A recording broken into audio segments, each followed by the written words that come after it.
So in the last lecture, we implemented our second strategy and alluded to our third and final trend following strategy for the demonstration purposes.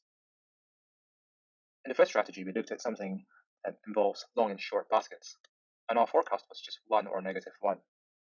And then in our second strategy, the signal was a bit more continuous, and we had any positive or negative real number. So the difference between these two signals, the first one is said to be a binary signal, because the signal is either 1 or -1. It could be 0, which means zero signal.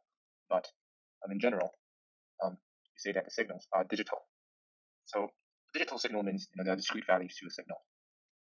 On the other hand, the second strategy was an analog signal or a continuous signal. So this is just it can take a continuous range of values, and the number of values it can take is infinite. And somewhere between the binary signal and this continuous signal, we can have a signal that takes on multiple different values for a fixed number. So for example, we will call that a discrete random variable, and it can take on multiple values in a set. So the difference between these two signals is said to be the digital versus the analog signal. And in general, the huge evolution of the quantum space evolved from moving to digital signals to moving to analog signals from what is known as a digital signal, from the original digital signals, because that can really indicate the strength of our forecast, or we can express how much or how confident we are about different positions. Whereas in the digital signal, we are a lot more rigid because we can only say buy or sell, but we can't exactly say how much we want to buy or to the degree we want to buy to the same degree of freedom. Of course, somewhere in between, we can specify what's known as what I like to call as a voting system. So inside the voting system, there are multiple subsystems, and each of them have a vote. And we can treat the vote as a binary signal. That if each of the binary models have can either say buy or sell, and when you sort of collect these votes together, you'll have a more continuous signal. And you can kind of think of this as an election process, right? When you're electing your class chairman, you can only say yes or no to the person.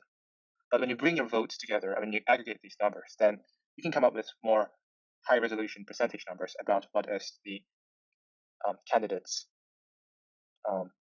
voting rates. And this is something we're going to implement for our trend following strategy. So as before, we're going to create a alpha3.py file. So inside this, we're going to do the same as before. So we're going to just copy all of this, put this in our alpha3.py file, and put this as 3. In this case, this is not going to be a formulaic alpha. Actually, we can sort of express it as a formulaic alpha. But what we're going to do is something like, let me just think about that, right? We're going to have 3 voting systems, right? So the first voting system is whether the slow moving average is greater than the, whether the fast moving average is greater than a fast moving average 1, fast crossover, then we're going to have a medium crossover, and a slow crossover. So what the crossover refers to is whether the moving average of a slower pair is greater than the moving average of a faster pair. So the slower pair, then we will buy, otherwise we will sell short. Or we can also go flat. So this is like a long biased momentum strategy. And if we go short, then this is a long short trend following strategy. But we want to try something different. So we're going to go with if the fast moving average is higher than the slow moving average, then the price is trending up and we will buy, otherwise we would be flat in position. And we'll do it for 3 different crossovers. So you can think of this as later we will mean of 10 close greater than mean of 20 close. So on and so forth. We can do something like that. We're not going to be we're not going to care too much about exactly these parameters. And let's just say we do these 3 different crossover pairs. Okay. So this can, of course, take on values from either 0, 1, 2, or 3, right? So if none of the crossovers are true, then we will get 0. Otherwise, we will get exactly how many crossovers are positive. And this will indicate the relative size of our forecast. And as before, if we have 3 moving average crossovers that are positive and another instrument has only 1, then we're going to be 3 times as confident as the other instrument. But this is just a rough approximation. We're not going to talk about exactly what the standard practice in trend following is to do. We're just coming up with our own play ideas. Okay, so we're going to do something like fast is equal to sub.df inst df close rolling 10 mean is greater than say 50. And then we're going to set this as an indicator function, so this will be 1, otherwise it will be 0. So this will create a dependent series.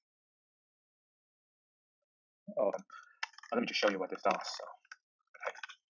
So let's create this alpha 3.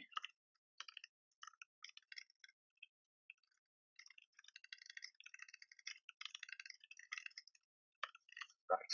And then to show you exactly what this does. So we're going to get, in this case, it just means that, let's try to print more. The numpy will hide a lot of the entries, so let's just print out every single one. Yeah, so sometimes it will be, the moving average will be higher than the 50th moving average, and sometimes it will be lower. And this is just other raw forecasts for this particular crossover. Then we can do this, say, for the different crossovers.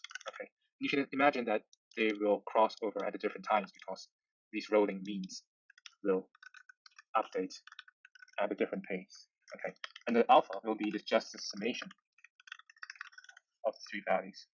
Okay, and let's move that here.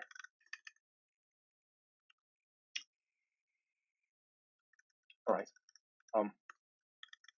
So how would this look like? Here we do a forward fill. So okay, let's take a look at this, and let's see whether the alpha values make sense. So in this case, you can see just one crossover is above. So maybe like I'm assuming that the first 2 moving averages are below are, so the price is trending downwards, but the slowly updating moving average has not yet crossed over, so there's only one value here. And this will be our raw forecasts. Okay, so that's pretty much everything for the signal computation. And we can run to the position sizing. So again, we can just use this, no problem, right? We can also use this. Okay, so in this case, it's gonna we're gonna sum up values like 0, 1, 1, 2, 0, 3, 2, 1, 3, and we're gonna sum up all of these values, and this is the total number of chips that we have. And this logic works completely, and we don't have to change any of the code here. And by now, I hope that you already realized that a lot of the code will repeat, which will be the focus of our next lecture. Okay, let me just clear this up. We can basically take a look at our alpha scores. So I'll just show it to you exactly what the raw signals look like, and we can go from there.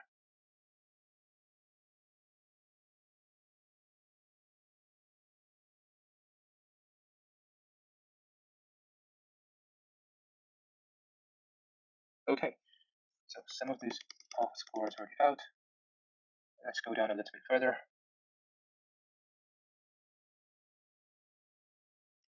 Okay, so some of the alpha scores will be 2, others are 1, and eventually we will also see a lot of 3s when the price is strongly trending. Right? For that, we will have to at least go past 200 entries because that's the minimum moving average. But you can see, there are some forecasts with 3, others are 2, and some of them will be 1. Anyhow, this will be our raw forecast. And let's see how this performed. Hopefully this also make money. Actually, this is almost sure to make money because this is a long bias portfolio, so we're not shorting any stock. And well, you know that stocks did very well over the last 13 years, so I'm assuming this will go very well. Again, there are a lot of assumptions that we're making here that we will later address as we go along. But this is the general idea here, and let's see how it did.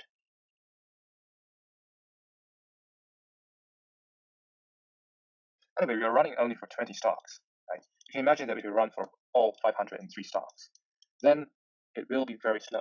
And later we will address how to make it much faster. We can run it up to 100 times faster, but that will require some discussion on advanced programming, and we will go through that later. Luckily for us, this strategy also did very well, and we've implemented all three of our strategies. But one thing you'll realize is that our code is very repetitive. We literally had to copy and paste, and then we did this across all our three files. We're going to look at object-oriented programming and precisely how that can help to make our code a lot neater and more scalable as we evolve our alpha research. So I'll see you inside the next lecture.